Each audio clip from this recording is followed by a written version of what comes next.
ಎಲ್ಲರಿಗೂ ನಮಸ್ಕಾರ.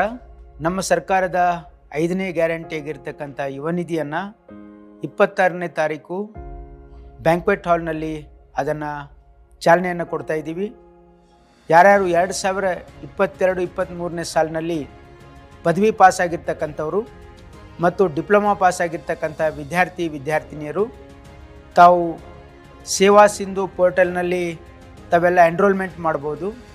ಅಥವಾ ಎಲ್ಲ ಸರ್ವಿಸ್ ಸೆಂಟರ್ಸು, ಅದು ಬ್ಯಾಂಗ್ಳೂರು 1 ಆಗಿರ್ಬೋದು, ಕರ್ನಾಟಕ 1 ಆಗಿರ್ಬೋದು, ಅಥವಾ ಬಾಪೂಜಿ ಸೇವಾ ಕೇಂದ್ರದಲ್ಲಿ ನೀವು ಉಚಿತವಾಗಿ ಎನ್ರೋಲ್ಮೆಂಟ್ ಮಾಡ್ಬೋದು. ತಾವು ಯಾರು ನಿಮ್ಮ ಡಿಗ್ರಿಯನ್ನು ಪಾಸಾಗಿದ ಮೇಲೆ 6 ತಿಂಗಳು ಆಗಿರ್ತಕ್ಕಂಥವ್ರು ಈ ಯುವ ನಿಧಿಗೆ ಎಂಟೈಟಲ್ಮೆಂಟ್ ಇದೆ. ತಾವೆಲ್ಲರೂ ಈ ಒಂದು ಕಾರ್ಯಕ್ರಮದಲ್ಲಿ ಎನ್ರೋಲ್ಮೆಂಟ್ ಮಾಡಿ ರಿಜಿಸ್ಟ್ರೇಷನ್ ಮಾಡಿಸಿ ಈ ಸರ್ಕಾರದ ಯುವ ನಿಧಿ ಕಾರ್ಯಕ್ರಮದ ಲಾಭವನ್ನು ಪಡ್ಕೊಳ್ಬೇಕು ಅಂತ ಹೇಳಿ ನಾನು ಎಲ್ಲರಲ್ಲಿ ಮನವಿಯನ್ನು ಮಾಡ್ತಾ ಇದ್ದೀನಿ.